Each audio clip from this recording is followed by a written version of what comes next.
નમસ્કાર દર્શક મિત્રો, હોટલાઇન ન્યૂઝમાં આપનું સ્વાગત છે।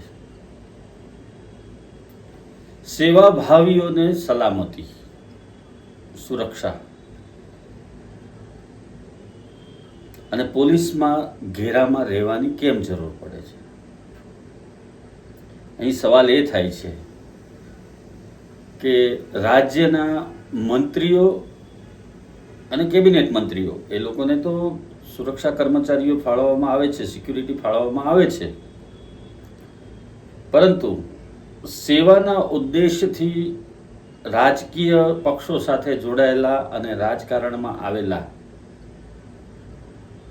કેટલાક ગુનાહિત ઇતિહાસ ધરાવતા લોકોને પણ સરકારી ખર્ચે સલામતી આપવામાં આવે છે, સિક્યુરિટી આપવામાં આવે છે।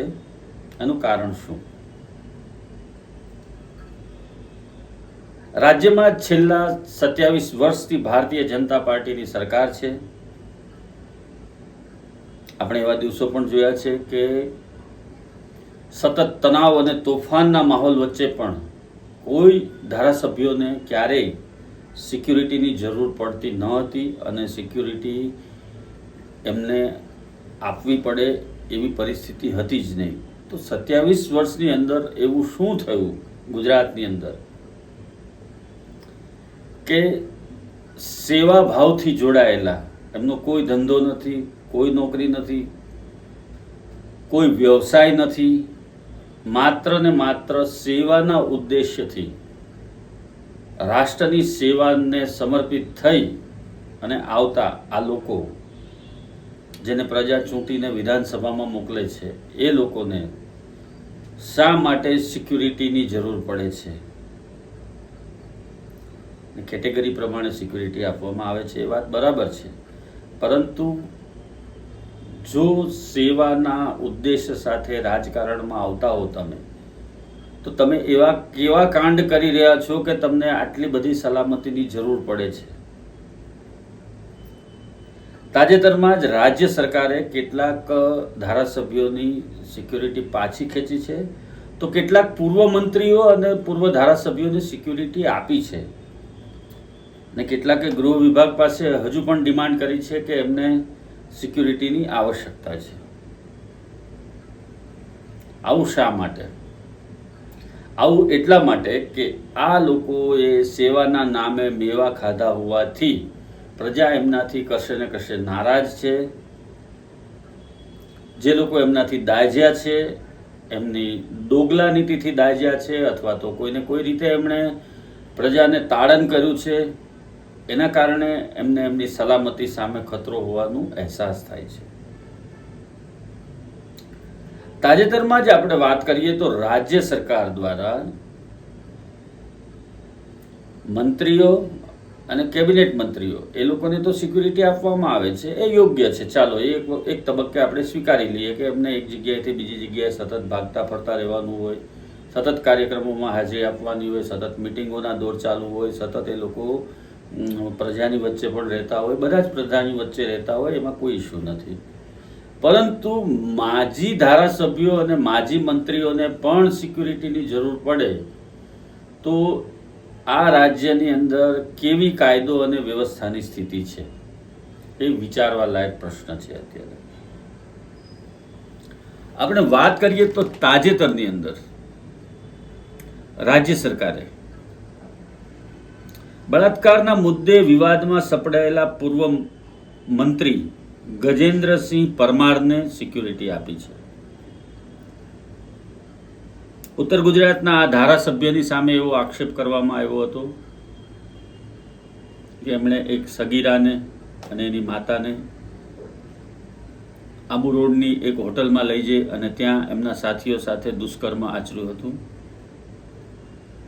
આ મામલે સત્તાવાર પોલીસ ફરિયાદ પણ નોંધાઈ હતી અને ભોગ બનનારના નિવેદનો પણ લેવામાં આવ્યા હતા। હાલમાં આ કેસ પેન્ડિંગ છે અને ગજેન્દ્રસિંહ પરમાર અને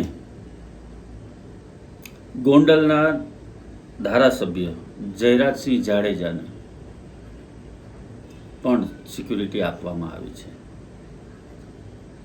આ સિવાય સરકારી ખર્ચે કોને કોને સિક્યુરિટી આપવામાં આવી છે, કયા ધારાસભ્ય, પૂર્વ ધારાસભ્ય, મંત્રીઓને, એની જો વાત કરવામાં આવે તો પૂર્વ મંત્રી ગજેન્દ્રસિંહ પરમાર, જેની આપણે વાત કરી કે એમની સામે આક્ષેપો છે, ગંભીર પ્રકારના આક્ષેપો છે.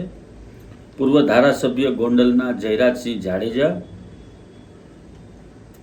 પૂર્વ મંત્રી કેશાજી ચૌહાણ, પૂર્વ મંત્રી આઈ.કે. જાડેજા, પૂર્વ મંત્રી જયદ્રથસિંહ પરમાર, ધારાસભ્ય કનૈયાલાલ કિશોરી, ધારાસભ્ય ગૌતમ ચૌહાણ, ધારાસભ્ય કાંતિ અમૃતિયા, ધારાસભ્ય પી.સી. બરંડા અને ધારાસભ્ય ઇમરાન ખેડાવાલા.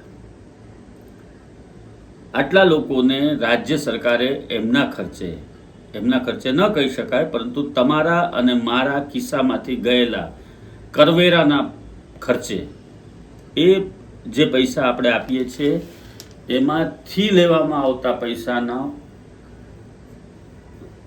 બદલે સિક્યુરિટી આપવામાં આવી છે.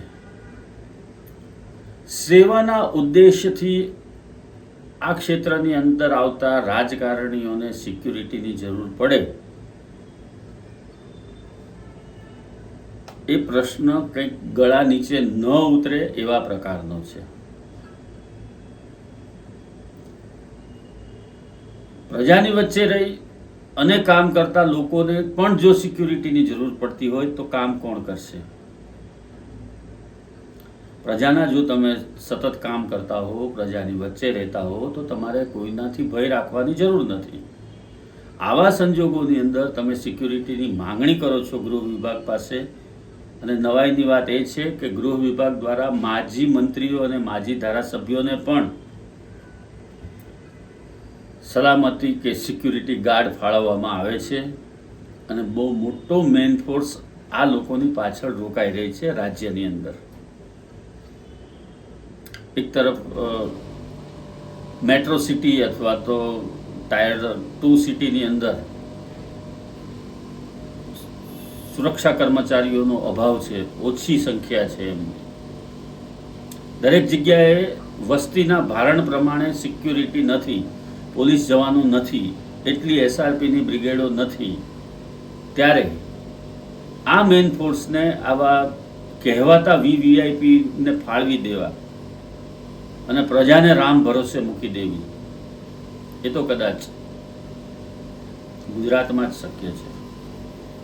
આપણે અન્ય રાજ્યોની વાત નથી કરતા, પરંતુ માત્ર ગુજરાતની વાત કરીએ છીએ કે જે લોકો 10-10, 15-15 વર્ષ સુધી ધારાસભ્ય અથવા તો મંત્રી પદ શોભાવી ચૂક્યા છે, એવા માજી ધારાસભ્યોને અને માજી મંત્રીઓને પણ જો સિક્યુરિટીની જરૂર પડતી હોય તો રાજ્યની આમ જનતાની સલામતીનું શું? મોટા મોટા ડોક્ટરો છે, મોટા એન્જિનિયરો છે, સાધુ સંતો છે, એ લોકોને કોઈને જરૂર પડતી નથી. કોઈ પ્રાઇવેટ સિક્યુરિટી પણ નથી રાખતા. રાજ્ય સરકાર ફાળવે એ તો વાત અલગ જ છે, પરંતુ કોઈ પોતાની ખાનગી સિક્યુરિટી પણ મોટા ભાગના લોકો નથી રાખતા હોતા. ત્યારે આ કહેવાતા પ્રજાના સેવકોને જો સિક્યુરિટીની જરૂર પડે તો એ મામલે રાજ્ય સરકારે અને ભારતીય જનતા પાર્ટીએ આત્મમંથન કરવું જોઈએ કે રાજ્યની કાયદો અને વ્યવસ્થાની પરિસ્થિતિ શું છે, અને આપણે શા માટે પ્રજાના ખિસ્સા ઉપર ભાર નાખી અને આ લોકોને સલામતી માટેની વ્યવસ્થા પૂરી પાડીએ છીએ.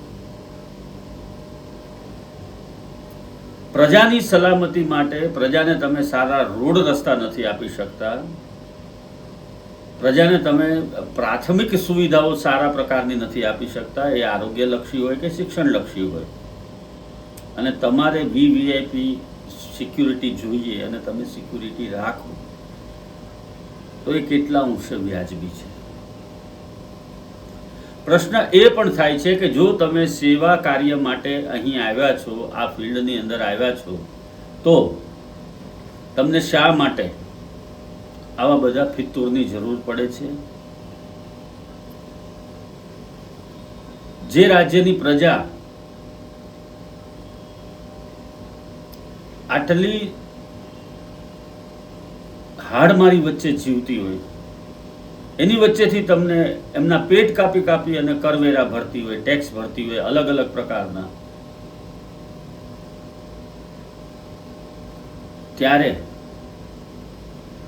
સરકારી ખર્ચે સિક્યુરિટી લઈ અને આવા પૂર્વ ધારાસભ્યો અને પૂર્વ મંત્રીઓ જો ફરતા હોય તો એને રાજ્ય સરકારની કાયદો અને વ્યવસ્થાની પરિસ્થિતિ અને એની નિષ્ફળતા છે એવું ચોક્કસપણે કહી શકાય.